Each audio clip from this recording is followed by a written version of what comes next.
Our parshas every week. The mashlim, the kayim, the mitzvah, the sidra, and that's of course we should see. The seder, shalosh klovim, is Moshe Feinstein.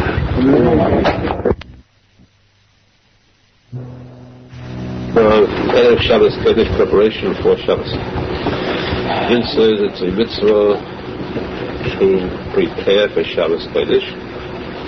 Specifically, by washing oneself, bathing oneself in warm water. It must be warm, or better than lukewarm. Warm water, very warm water, hot water.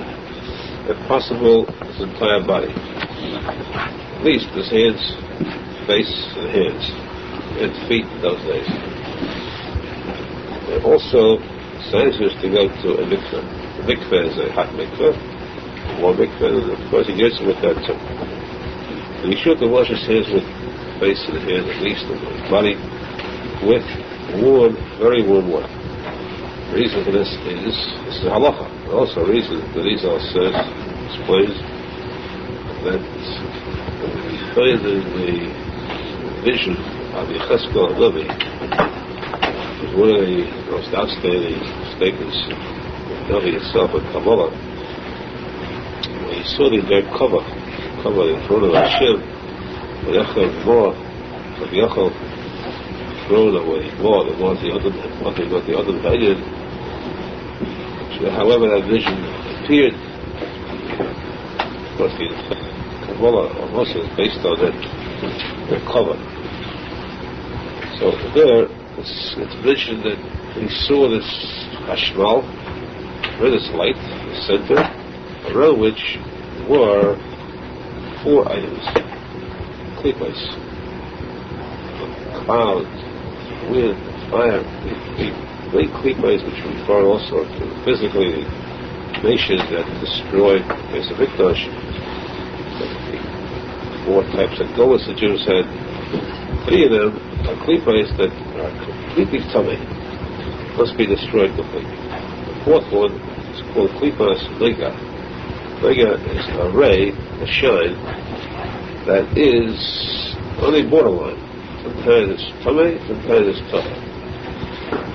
And this klippos lega, if it's possible, it should be attention made to draw it into the kedusha. Because this has some good to it. It's a very big punishment to draw this into kedusha.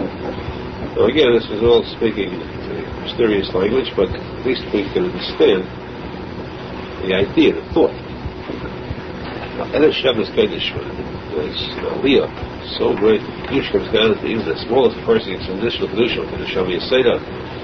The Shabbos Yeseda, the first light begins, the person goes to the mikveh, because then the person is supposed to have chavruta. You see this in the Shabbos Yeseda. At that time, these 3 klippos come closer to this great light of Kedusha, because, after all, even the worst klippos, what do they live on? What are they nourished upon? They draw up from the Kedusha.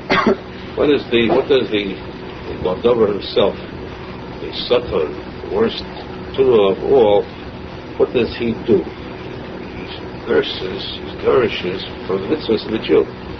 When he takes away a mitzvah from the Jew, that's his life, his fierce. He lives upon the Kedusha that he draws out of the Jew. Of course, he's destroying thereby.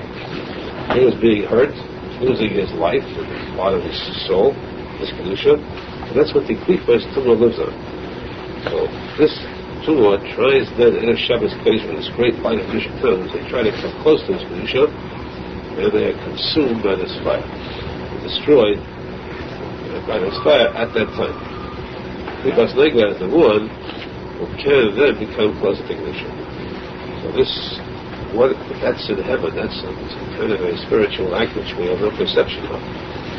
But correspondingly on earth, he's also that when a Jew goes to the mikveh, meaning mikveh, or even before the mikveh, when he bathes in hot water, that is the act where the klippos are removed from him, and they are destroyed by this heat. This heat of the hot water. And that's why a person, if possible, not supposed to have a couple others, we don't need like others, but these also the person should think. He goes to the mikveh, And what it is, I hereby remove from myself the hide, the skin, the coat. It's caused by the snake, the original serpent. Because Hashem made for the two, the garment of skin. It was, of course, instead of the garment of light which they possessed in Eden. Remove this garment of the skin of the snake, and instead to take it for myself to now a new garment of light, the Kosmos and Shabbos Kodesh. This is the reason for the mitzvah of going to mikveh and bathing in hot water. My garment says, as far as the mikveh is concerned, there are certain cases where there are forbidden. The person is not allowed to go to the mikveh together with certain people, either with a father, the son and father cannot go together. Although this is taken a little lightly nowadays, certain ones are taken very strictly. For example, a father-in-law. Forbidden to go with a father-in-law. Halacha reasons in it, and the point of this is practice in there. Or even if it's his father's second, if it's his mother's second husband, or his brother-in-law, or his rebbe. In these cases, it's forbidden for a person to go together to places where they are uncovered. Unless there's a substantial reason for it, then it's been escaped. Otherwise, it's a matter of tznius to avoid that. And again, the ikar is in a Shabbos Kodesh, where each person can purify himself, hide himself, all the klipas today is taken upon himself. The kedusha is to receive this kedusha, b'yemes tara, and thereby to see he is considered ready. Continue the Hilchot Shabbos, head of Shabbos Kodesh. There is some dealing, of course, that we've gone through before, but since we're going in order, you may find some things that are familiar to you, like the fact that you have to keep Shabbos Kodesh. You may have heard these things before. There is a special halacha in the mitzvah reviewing what they did on the Shabbos. While the Gemara says, "Oyem Shalei Tishma," review that which is old, and understand that which is young. Which means there's always a finish. Now, you come out to the Aharon Shabbos Kodesh mitzvah of a person cleaning himself, the ksavos, which means taking a haircut, Shabbos Kodesh, cutting the hair, the chlal is a mitzvah, because the hair itself is a mokar of tumah. Hair is tumah. The hair is tumah. Long hair is tumah, long hair is the chatzitza for tefillin, the chatzitza for mikveh. Well, the klipas, shaded were found in the hair. Aside from that, the Kodesh says that the dinim are shaded in silos are a mocha for dinim.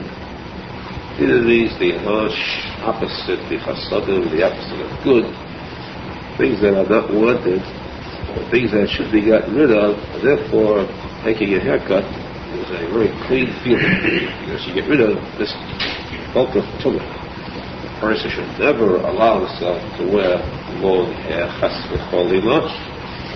That means that he is making a chatzitza between himself and everything that is kedusha, kodesh. So to cover the brain with a block of tumah, a person has to be very foolish to live and act like that. So therefore, at a Shabbos Kodesh, there's a mitzvah to cut the hair, and of course, after every haircut, the person should not forget that he must wash his hands 3 times each hand too. Now, we come to the mitzvah of cutting nails, fingernails. The cutting of the nails, what are the nails? What are the tzipanayim?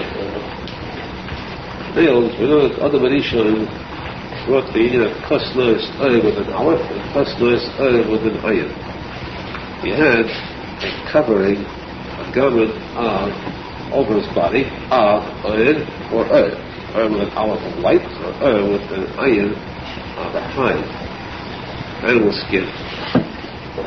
This is brought to Gemara as a question: which did he have? And simply means that he had this customers with an aleph, a light, a covering of light, which means that it was a very high level of kedusha. Aside from the level of kedusha, later Kodesh says he was blessing the endless Hayyid, but his body was covered with this customers which is represented by the nails. That same covering that you have on the fingernails, this covered the entire body of Elisha. So in a sense it was very light, because nails are sort of translucent, but mostly transparent in some cases. That was a very light covering, yet so strong that it gave him an armor, a coat of protection against any type of physical harm. Of course, it wasn't necessary, since he was more spiritual and physical. But the nails, then, therefore, are something physical, yet representing a close relationship with the spiritual.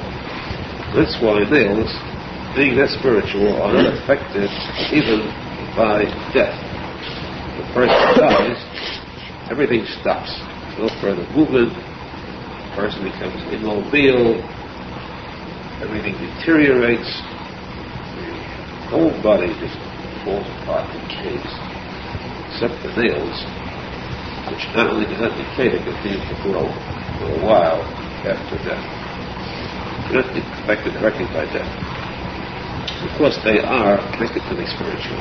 However, because they are part of the spiritual, because they are this other, therefore, also do the klipos attach themselves to these nails. They cannot get to the part of the nail that's attached to the body. But that which grows outwards, unattached to the body, the additional part, that part is completely tamei. Complete tamei. It is so tamei that there is no tamei that can be compared to this. The highest degree, or the lowest degree of tamei possible. Therefore, it is a mitzvah for a person to remove these nails, get rid of them, in a certain inspection and symptom. A person cuts the nails, which refers to especially the hands. Even the nails on the feet too are included. It's a mitzvah for a person to cut these nails and in the Shabbos Kodesh. Now this is why too, the Shibud Tzadik, the edge of the body, the very fringe of the body, this is where the tumor comes in. Note that fringes always has a kind of a special value, special meaning. And the Russian tzitzis, the fringes, which is a kedusha, over the entire mitzvahs. You have the fingers, the head, and the body that have to be washed. Of course, the klipos leave the body when a person wakes up, they remain in the fingers. No, the nails, this edge of the body where the very edge of the fringes, that's where the klipos remain clean, they remain attached, they have to be completely cut off, shorn off. Of course, this is such a tool, and it's also an extremely dangerous item. The Lord says extreme danger. This person is a cruel, evil person if he is neglectful or if he's lax about this danger. The person cuts his nails to allow the nails to fall to the floor to get lost without seeing they are destroyed, completely flushed down the drain. That person is called a Menachem. Actually, Menachem is evil because he's neglectful, he's indifferent to the fact that he's placing this dangerous item, this trap, before others who could be very seriously hurt. If a woman who is pregnant, steps on a nail, and it becomes removed from the body, could cause and it's according to the Gemara. According to Zaydik Kodesh, even a male person, man too can be caused by stepping on nails that fall to the floor. Therefore, the Gemara says that a Chassid is better than a tzadik, it burns them, completely wipes them out. Tzadik buries them, at least they're out of the way. The Rasha throws them away. A person should be careful not to be a Rasha if the Gemara itself classifies this person as Rasha, how serious it is. This refers to a nail of any size. It does not mean the entire nail cut off the finger. It is a tiny drop that cuts 4 or 5 times the nail drops off. Then he has masha, who there's no shear. The smallest masha holding the fork is an isa. The proper way that if ever it springs away, the person should get down on the floor, lay down and search the floor. Everything is all is polished to locate that bit of a nail and to destroy it, to flush it. The order of cutting the nails, Din says, there's a Din, Halacha, which the Arizal, Yaakov, disagrees with. However, we say this still because the Din says that, Rav says that although the Arizal disagrees with this, he does not say it's forbidden.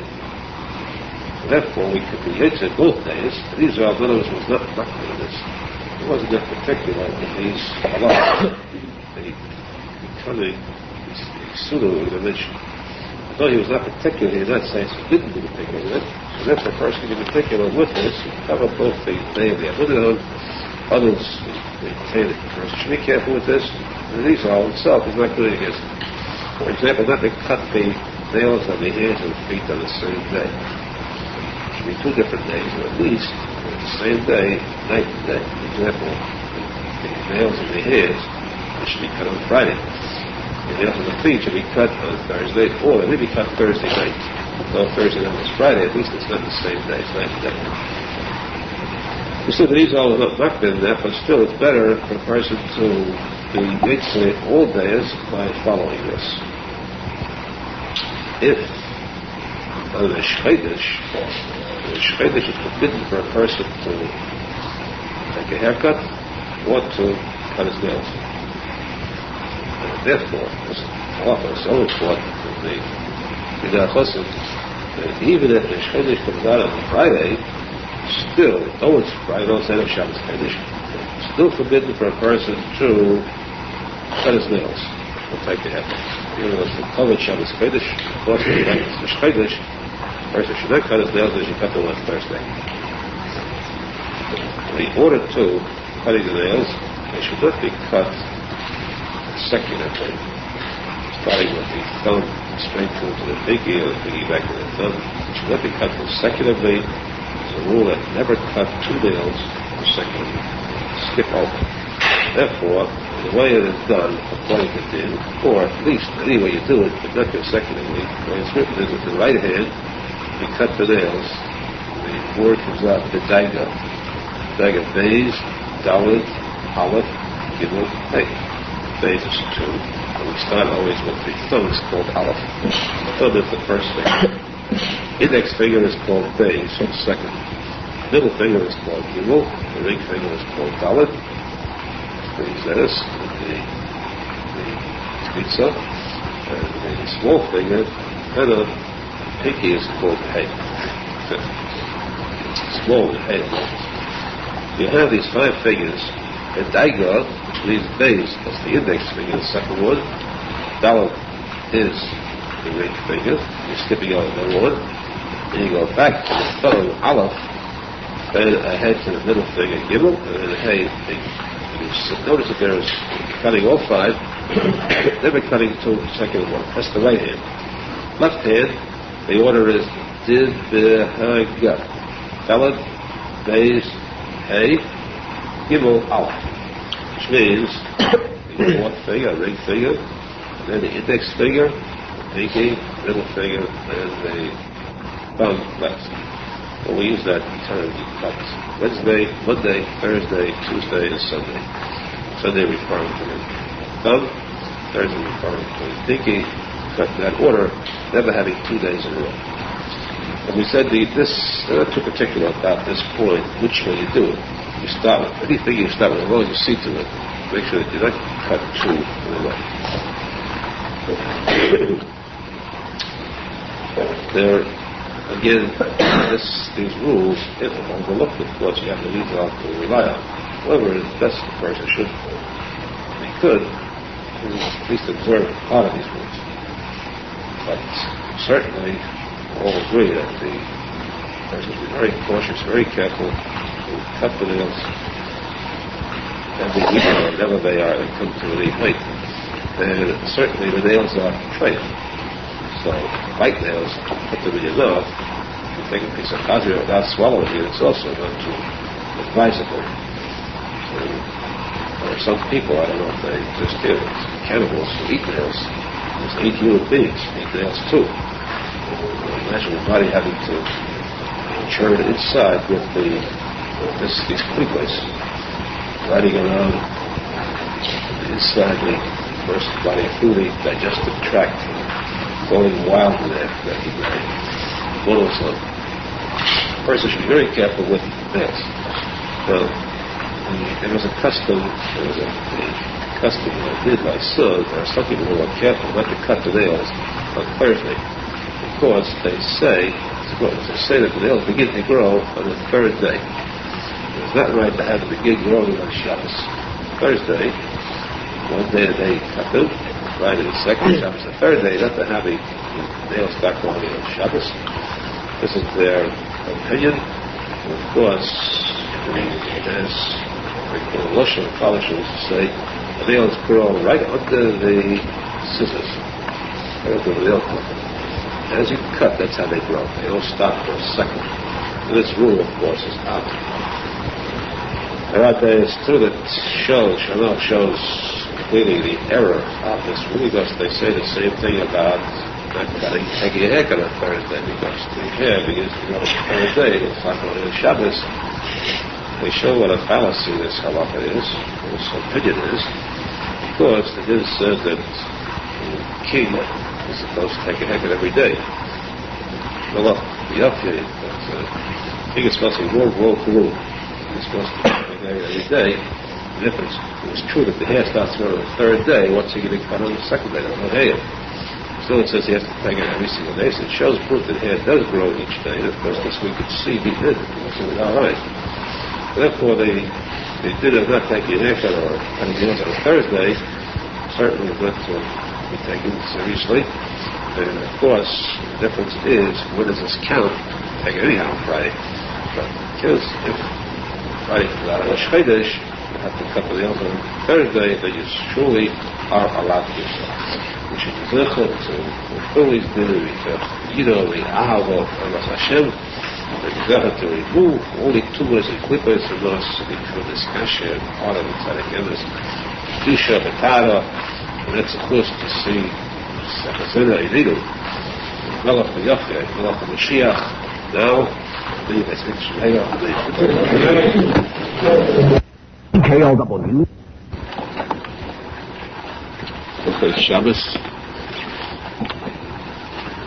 Erev Shabbos, this is person Sifei Musa say. This is halacha too. Erev Shabbos is the last day of the week.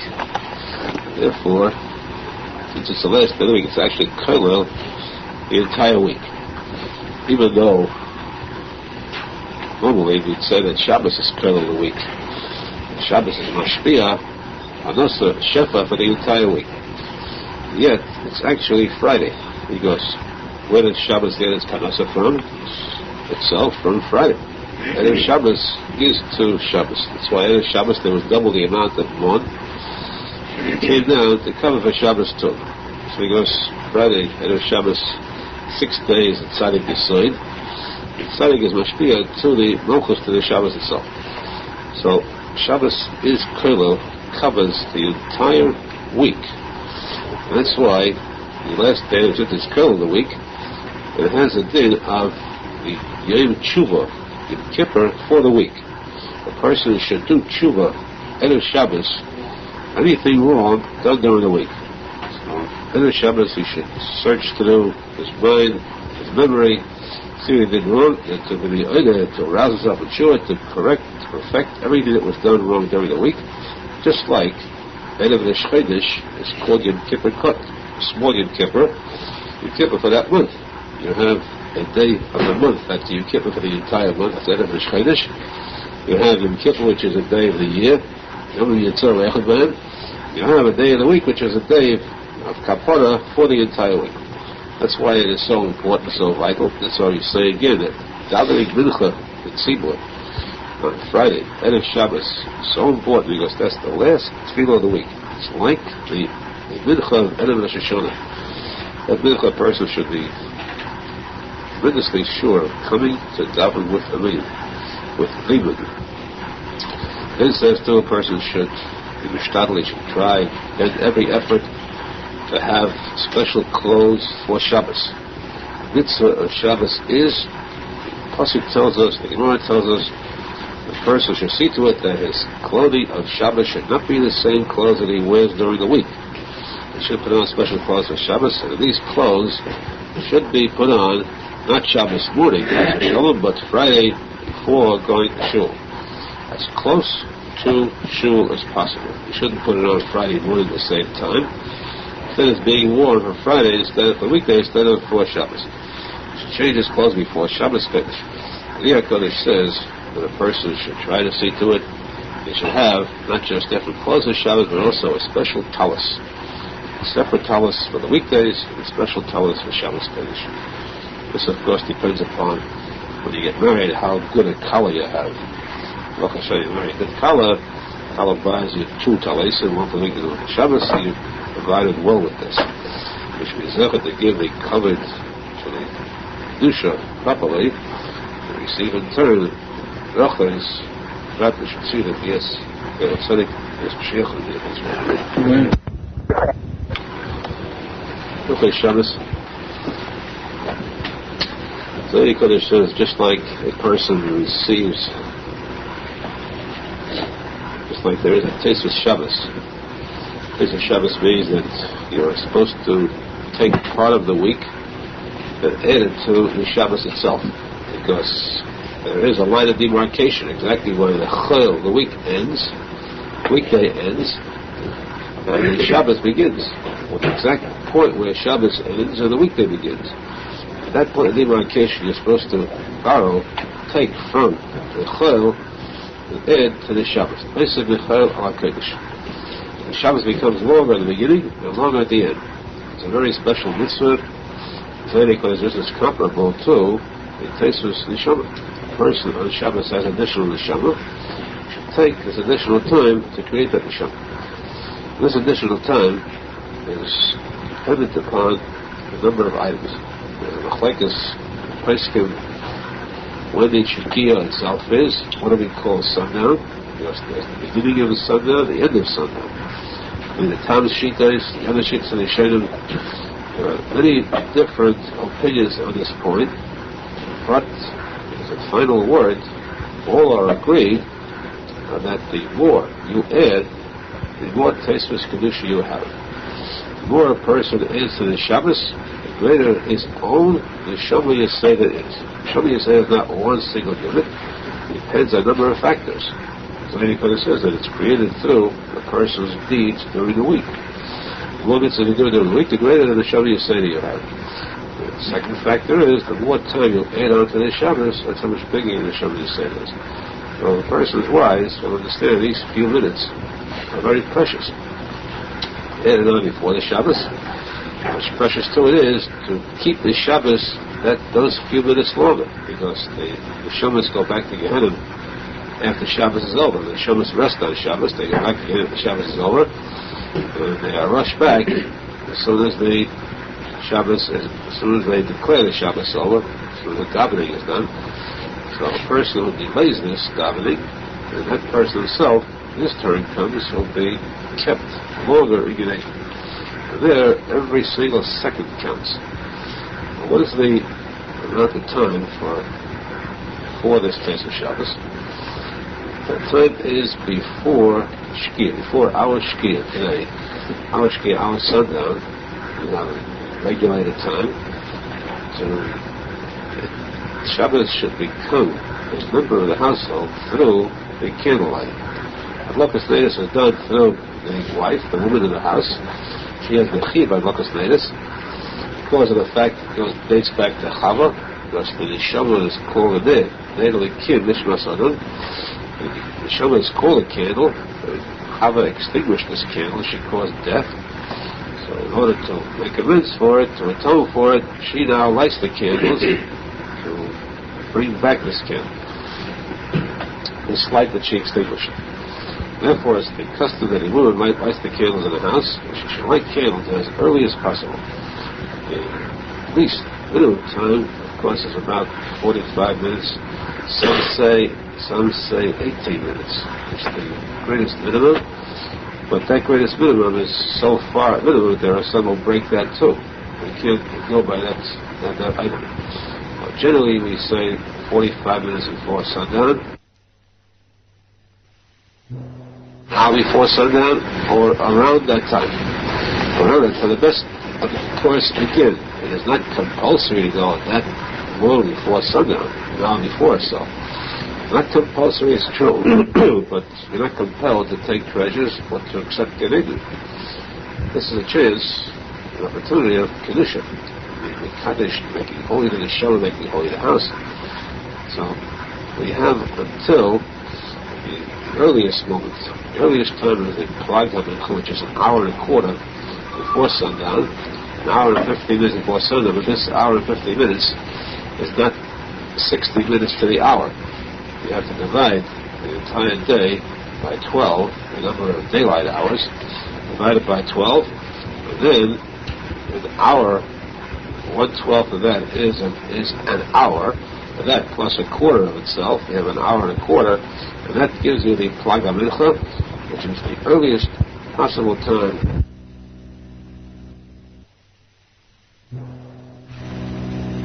The schus of a woman who is zecher to light candles every Friday at Plag HaMincha, which means she has gone to the utmost. It's like a man learning Torah 24 hours a day.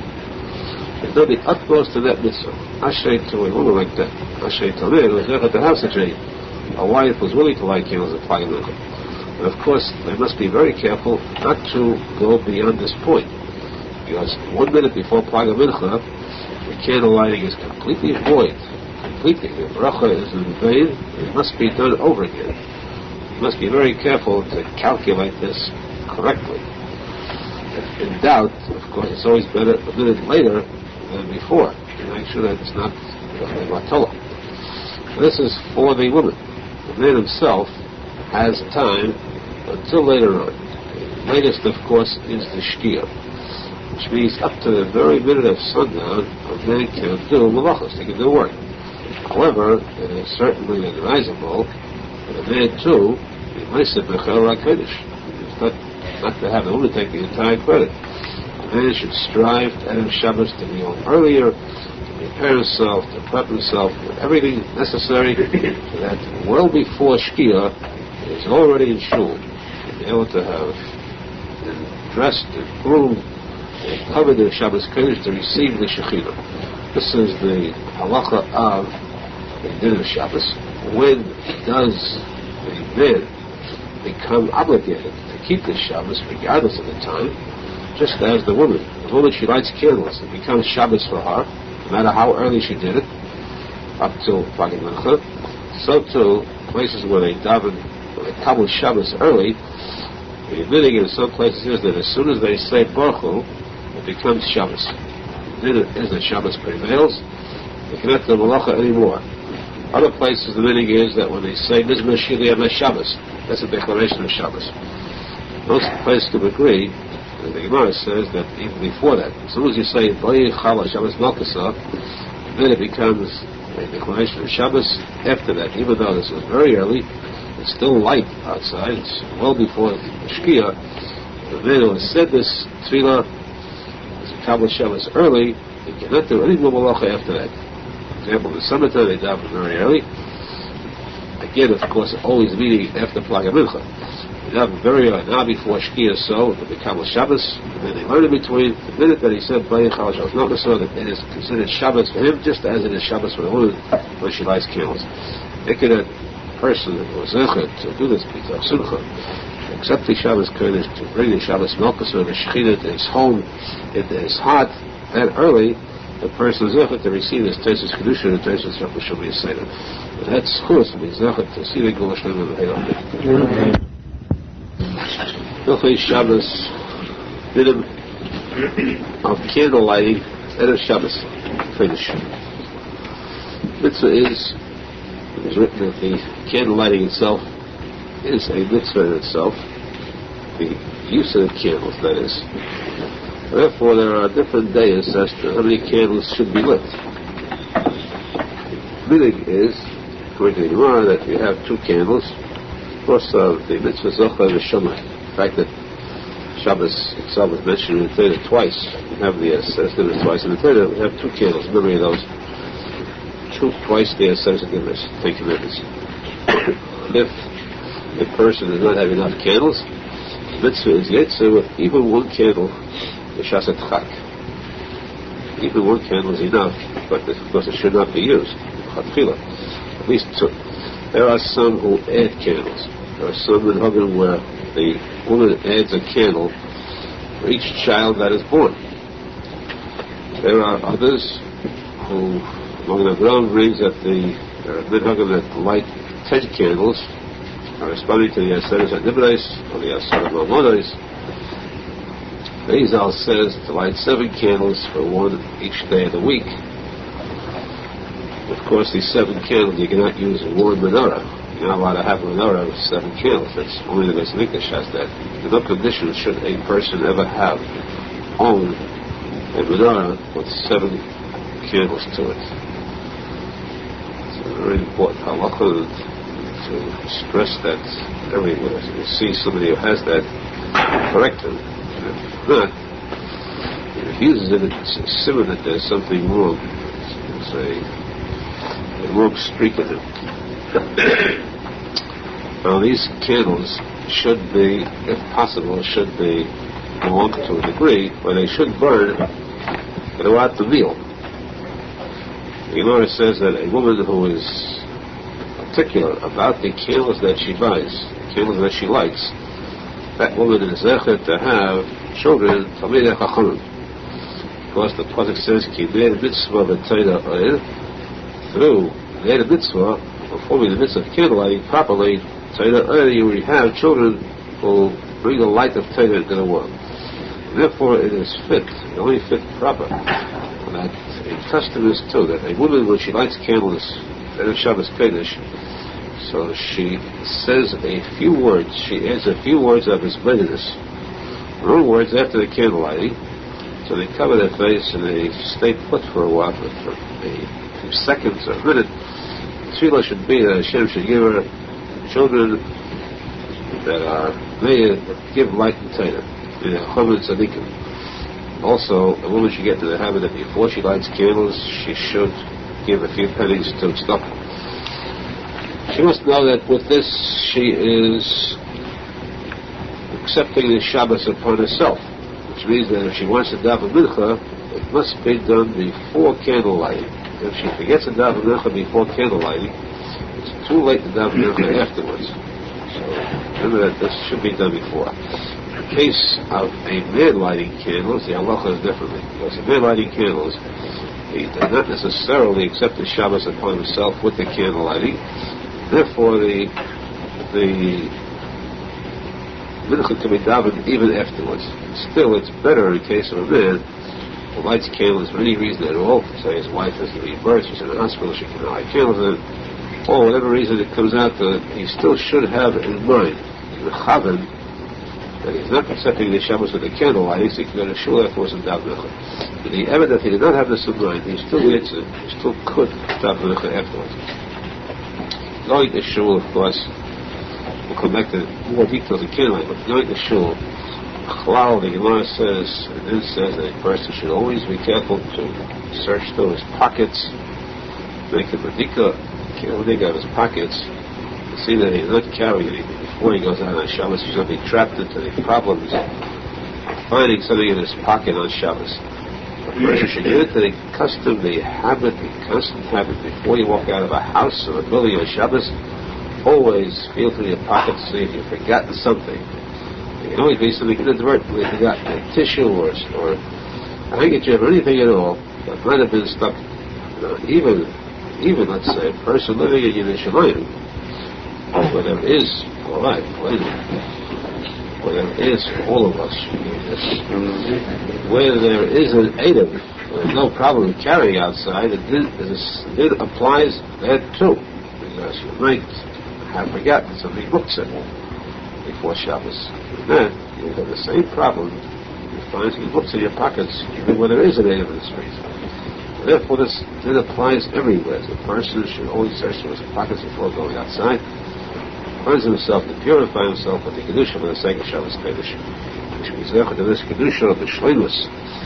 It's chus of that kedusha. We should be zechet to see, our eyes should be zechet to see, the coming of Mashiach and kiruv, the brilliance of the new final base of Mikdash. Amen. Okay, Shabbos Hadlokas Nedes. Then says that we know a klal, every mitzvah, when you make a bracha on it, it must be over las yosin. The bracha must be said before the mitzvah is performed. You don't put on tefillin and then say the bracha on your tefillin. You don't put on tzitzis and say the bracha afterwards. You don't first shake the anu with the little bit etzeg, the dalvina, and then say the bracha. You first say the bracha, then the mitzvah. In this case, then, it would seem that you would have to have the bracha of Hadlokas Nedes before the candle lighting. Yet in this case, it's impossible, because the moment that the woman makes the bracha on the candles, it means that she's mekabel Shabbos upon herself. So as soon as she finishes saying the bracha, it's Shabbos for her. How can she then light the candles? Therefore, in this case, the meaning is that she first lights the candles, and then she says the bracha. But what happened to Ever Lasi Yosun? The answer is that she lights the candles, and then she places her hands in front of her face, covering her eyes, or over the candles, where she cannot see the fire. She says the bracha, she removes her hands, looks at the fire. This means that was done before the lighting. This is the meaning. Now we have a Shaila brought a big discussion, what happens on Yom Tov, the evening of Yom Tov, when it is permissible to use fire. Do we say then, in that case, the woman says the bracha first and then lights the candles because she's allowed to use fire, or do we say light plug? We do not differentiate between one time and the other. We make one rule, and that's it.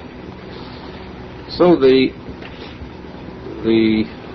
Chaber and Amor general says light plug. There's no difference. Shabbos and Yom Tov, even though Yom Tov she's allowed to light the candles before, allowed to say the bracha, and after the bracha she still is allowed to use fire to light the candles, which would mean it's really Ever Lasi Yosun. Because of light plug, we do not differentiate, and we make one rule for all time. The Drisha, the Magen Avraham, brings the Drisha, who says that he had a mother who was a very great tzaddikus. Now, from his mother you can learn halachas. His mother, when it came to Yom Tov, she knew the halacha, she understood what's meant by the Isser of Hadlaka and the Shabbos and the mitzvah of Ever Lasi Yosun. So her meaning was that on Yom Tov she first said the bracha and then she lit the candles. This is what the Rishas from his mother. Magen Avraham says about this great tzaddikus, Chochmas Nashim Halach, and therefore he says we cannot trust the wisdom of women. We say light plug regardless. Magen Avraham's psak is light plug, and even on Yom Tov too, first light the candles, then say it. Now, the Rabbi Yehuda is chelik on the Magen Avraham. He says that there is a woman we have seen, she saw on the libra b'chachma. This woman's chachma is such that she can teach us, we can follow. At least our women should follow that they too should say the bracha first on Yom Tov and then light the candles. So we have this machlokes continuing, and then the Mishnah Berurah says, the Shai Tshuva, of course, brings the Yiddish for Halacha L'Maisa. Berurah says that he brings both days, this day the Shai about Yom Tov, and he brings the Magen Avraham's day first, and he says, but there are Acharon who Chag Avraham. And Acharon, he lists the Rabbi Yehuda, Shai Tshuva, he brings them, and the Chayodim, as one who passes like the Rabbi Yehuda. That itself is very difficult. You cannot say a word against the Mishnah. If you look at the Chayyim, you see that the Chayyim brings, the Maisi says that Minig Ha'olam is like Plug. Minig Ha'olam is that weekday, that Yontiv and Shabbos are the same. He brings as an afterword, and Yehuda does say that there is a difference. We do asking like the Drisha's mother. Not we pasuk. He says that. He quotes him as saying it, but it does not seem. Those words difficult to say. He pasuk like Rabbi Yehuda there. And even the Teshuva Chaim too says on it as a comment v'chein das kama achreinim, but not that this is kach haminig. Halacha l'maisa, it's very difficult to see in the words of the Chayyim, or even the Teshuva Chaim, that there is a psak halacha like this. What is obvious for nowadays, what should be done today by Halacha l'maisa, we say that today women are women. And that's as much as we can say about them. That's enough. Women generally speaking, are generally speaking. That too is their main quality. So that more than that, Baruch Hashem, that they do these mitzvahs, do not confuse them, because they are it says. So we should not place any heavy burden on them to have them remember differences and so on. Best thing is not to teach them too much because it's dangerous. Hey Hayadiyah with a woman, Ho Isha, mentioning his Ho Isha with Hayadiyah Mar, meaning she becomes the mistress of the house. So therefore the best thing is light plug and Lamaisa to follow the words of the Magen Avraham, who says that Shabbos and Yontif is the same.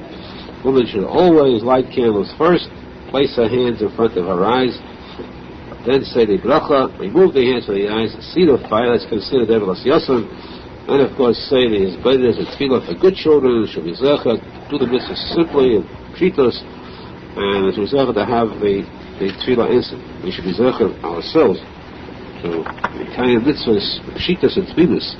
That's chus to see the Bias Galtzenik Megaman. Shabbos Kodesh with the Din of Arlokas Dedes, candle lighting. Shabbos Kodesh, the mitzvah of candle lighting is a mitzvah which actually is a chiyuv, responsibility of both men and women. In other words, if one is not there, the other one is responsible for it. But women are more part of this mitzvah than men. You have a selection, it's the woman that takes care of this mitzvah. First, because women are at home, generally more than men, so the mitzvah is done in the house. Secondly, because the reason that the candle is called the neshama, the candle of the world was Admanisha. It was the one neshama of the world, and she caused this candle to become extinguished. She brought the chait. It's a dust to Admanisha. She was Gedem, she was the cause of it, and therefore death came to the world, so his neshama was extinguished. But the Misakim, to correct this, she's given the mitzvah of candle lighting. Covered Shabbos Kodesh, which was at the same time. Erev Shabbos Kodesh when this thing happened. So therefore, if there is a woman in the house, she comes first for this mitzvah, not the man does. However, Arizal says that though this is a woman's mitzvah, the man should not exempt himself entirely from this. He should take part of this. The custom, the deen, practice is that the man should set up the Menorah, the candles on the table, and he should light the candles first. Light them, ignite the candle, let them burn for a few seconds, and so that then extinguish it, so that when it comes time for the woman to light candles, there'll be no problem with a hefsek, a pause between the bracha and the lighting of the candles. When you get candles that are brand new, the wick sometimes is difficult to light. The wax that's too smooth on it, or it's difficult to catch it, or there's no wax at all. So it takes a little time for the fire to become attached to this wick. But if you have already burnt the candle, the wick has been used already, and it lights immediately. So in order to expedite matters, the husband first lights these candles, extinguishes them. The woman lights candles later. She has much easier, much more facilitated task. This is the custom then. The the husband does take part, at least in the preparation, the achona for this mitzvah, by setting up the candles and by lighting them and extinguishing them. If the woman is not home, in other words, if she's giving birth, for example, in the hospital, she cannot light candles. It's the kiruv of the husband to light candles and to say the bracha. Today's women are such heroines that even in the hospital they light. They're willing to burn the hospital down as long as they do not miss out on that mitzvah of lighting candles, which of course is to their favor. And of course women should be very particular about this mitzvah of theirs, since they have so few. At least they should carry out the mitzvah properly. Especially, as we've said many times, in the time of the lighting candles. A woman should never be late for candle lighting. A woman should strive with all her power to see to it that the candle lighting should be done with time to spare, to be able to sit back and to prepare, receive the Shekhinah. Therefore, it is said that it is customary that women should show their respect for the Shekhinah by putting on the best finery before they light candles and not afterwards, if possible. They should surely first daven mincha, because if they do not daven mincha first, they won't daven mincha. They cannot daven mincha after candle lighting, since it's already Shabbos for them. With the candle lighting they've received the Shabbos, there's no possibility they'll be weekday mincha anymore. So they should prepare themselves by putting on their Shabbos clothes and light candles in these Shabbos clothes. If she is late, and she should not waste time, as to show on clothes, light candles late after this month. Better, if it gets to that point, better to avoid this, to do without the special clothes and to light candles on time, and then to be particular about clothes, but come into a suffix of having lit candles at the proper time. If there comes a time when the woman is generally late, she was out for a reason, even if it was valid, a valid reason, and she comes in late, and of course in a case like that this can cause a lot of friction, because the husband would yell why she lit candles late, as happens often. This is the time when the Satan, the Baldova, the Samachnim tries to cause friction between husband and wife just before the Shabbos Kiddush. And this is his best weapon, so that she doesn't light exactly on time, bringing about this controversy, screams of anguish on both sides. But if it happens that the woman is really late, she couldn't help it, she went out somewhere, so she was delayed, the husband should not hesitate to light candles himself, not to wait for her, cause a possible chilul Shabbos. This figure Taylor says, this figure Taylor should light candle himself, and not to be afraid of her fury. She might come home furious. You took away the mitzvah from me. Do not fear the fury of a woman who is late, a late woman, because this mitzvah of lighting on time is above all else. Not to run into a suffix chilul Shabbos. If the man does light candles and he's standing before them, it is good that he should say he's not accepting the Shabbos with this. He doesn't say, but even if he didn't say it, he is not bound by the candle lighting as the woman is. If he lit candles with the bracha, he still could do malacha until his prescribed time. We should be zeichet to true shalom. The purpose of candle lighting is to bring shalom bias, your home, the family, and shalom, the Bidin Shabbat Shamayim, shalom over the world, and see it coming in the Mashiach, Okay, Shabbos, Hadlakas Neides, and Shabbos Neides. According to the din of Hadlakas Neides, another halacha the Ramah brings B'Shem Maharil. That if it happens that a woman forgets, just simply forgets, it wasn't a deliberate act, it wasn't an accident either. If she forgets to light candles once, she must pay a fine. That fine is that the rest of her life she must light an additional candle every Friday night. For example, if it was her custom to light 2 candles on Friday night, she must light 3 every single Friday night afterwards. If it was a custom to light 3, she must light an additional one. If she adds one as a child is born, It must be besides this additional candle. That means she's paying for an entire lifetime because she's got the light candles. It's so important to us. Kasha is, of course. Kasha's thought isn't the question of Baltaisim.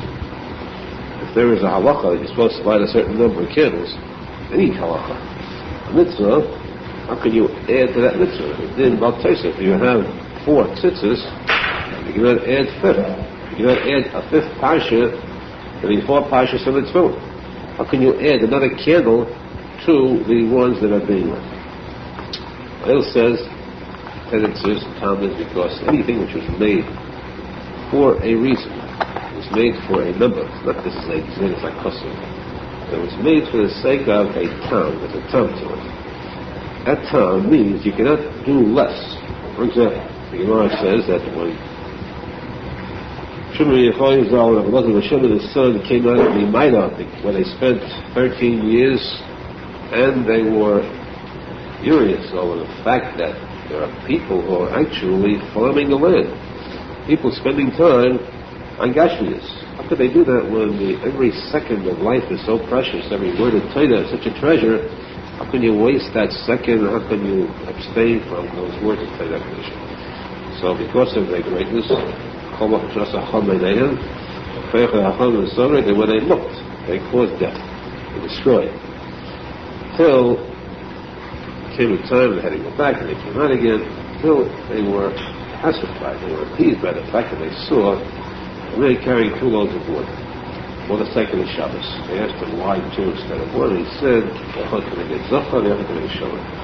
because it says twice in the Torah, twice it says about mitzvah covered Shabbos Kodesh. Therefore, he said twice. I use 2 for the sake of, for at least sufficient to use 1. So too, a woman who has her mitzvah, Bakas Kodesh, the meaning is that because of the fact that there is Zohar and Shamar, woman lights 2 candles. That's the reason for the number. Otherwise, there'd be no number, because Bakas Kodesh is simply for the sake of Shalom Bayis. And 1 candle is, I'll be bidding up. The meaning of 2 because Zohar and Shamar. But he says, therefore, because this was made for this certain number, it means that Zohar V'Shamla means you're supposed to have 2 candles and not less.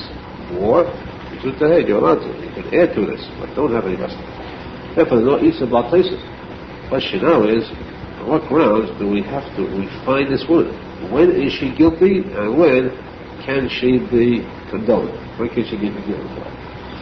It says that in case it was Shikha, Shikha is the letters Hachisha, darkness, the absence of light, the absence of Seichel. When a woman allows herself to neglect a mitzvah that is of such import, that is so vital, that is a hard mitzvah, the mitzvah that she is hired for, she is neglectful, she must pay a price. All her life she must remember that, not because of a fine only, it's a reminder that every subsequent Erev Shabbos Kodesh is not yet light this year. Peter got them hospitals.